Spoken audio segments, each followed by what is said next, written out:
warahmatullahi wabarakatuh.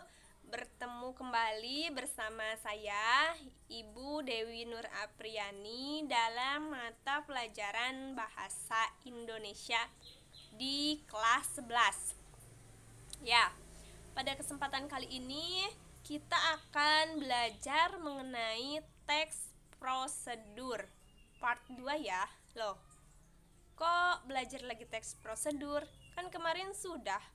Ya, kita belajar lagi karena kemarin ada hal yang belum dijelaskan. Jadi pada kesempatan kali ini kita belajar kelanjutan dari teks prosedur.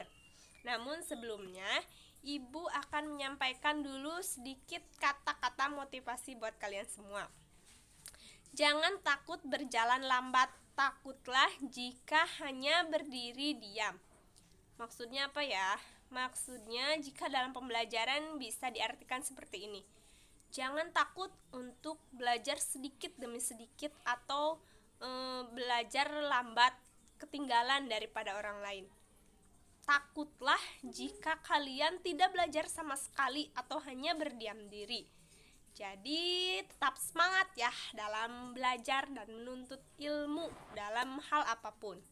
Nah, pada pertemuan sebelumnya kita sempat membahas mengenai struktur teks prosedur. Apa saja struktur teks prosedur itu?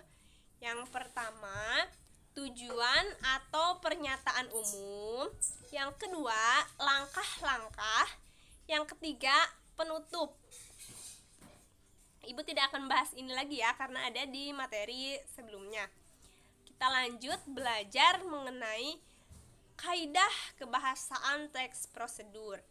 Ada 4 loh kaidah kebahasaan teks prosedur. Ada yang sudah membaca materinya belum ya? Ada yang tahu nggak ya apa saja kaidah kebahasaan teks prosedur itu? Nah, mari kita belajar dan bahas bersama-sama. Kaidah kebahasaan teks prosedur yang pertama kalimat imperatif. Yang kedua, kalimat deklaratif. Yang ketiga, kalimat interrogatif. Yang keempat, konjungsi temporal. Apa saja itu ya? Kalian pasti ada yang belum paham mengenai keempat kaidah tersebut. Mari kita bahas bersama-sama satu persatu. Yang pertama, kaidah kebahasaan teks prosedur yaitu kalimat imperatif. Kalimat imperatif adalah kalimat yang mengandung perintah. Fungsinya ialah untuk meminta atau melarang seseorang melakukan sesuatu. Ingat ya, imperatif sama dengan perintah. Nah, kalimat imperatif itu dibentuk oleh akhiran kan, i, dan partikel lah. Di sini ada contoh katanya. Yang pertama, ada kata dasar pasti yang berimbuhan kan menjadi pastikan. Yang kedua, kata dasarnya tunjuk berimbuhan kan menjadi tunjukkan. Yang ketiga, hindari berimbuhan i menjadi hindar, yang berimbuhan i menjadi hindari. Contoh kalimatnya seperti ini. Yang pertama, pastikan kamu hadir saat ujian. Tunjukkan kemampuanmu.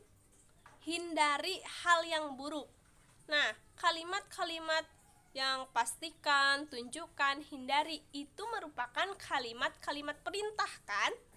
Ya, itu merupakan kalimat imperatif. Yang selanjutnya, yang kedua, kalimat deklaratif.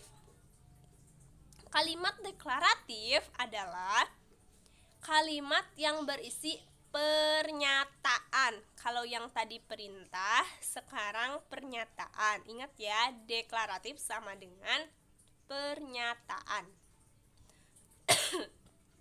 Fungsinya ialah untuk memberikan informasi atau berita tentang sesuatu. Contoh kalimatnya, semua siswa diharapkan untuk berkumpul di lapangan. Kemudian yang ketiga ada kalimat interrogatif. Kalimat yang berisi pertanyaan. Ingat ya, kalau interrogatif sama dengan pertanyaan. Ditandai dengan kalimat tanya pastinya. Di akhir kalimat selalu ada kalimat tanya, itu disebut tanda tanya itu disebut dengan kalimat interrogatif. Contoh kalimatnya, apakah semua siswa berkumpul di lapangan? Nah, tanda tanya itu kalimat interrogatif. Yang terakhir, yang keempat, konjungsi temporal. Apa itu konjungsi temporal? Konjungsi temporal merupakan kata penghubung yang berhubungan secara kronologis dengan waktu dan kejadian dari kedua peristiwa yang memiliki keterkaitan. Ingat ya, konjungsi itu kan kata penghubung, sedangkan konjungsi temporal itu merupakan kata penghubung yang berhubungan secara kronologis. Contohnya, setelah itu silahkan kerjakan tugas berikutnya. Kedua, sejak kemarin dia tidak sekolah. Nah, kata yang di bold itu, yang diberi tanda tebal, kata setelah, kata sejak, itu merupakan konjungsi temporal.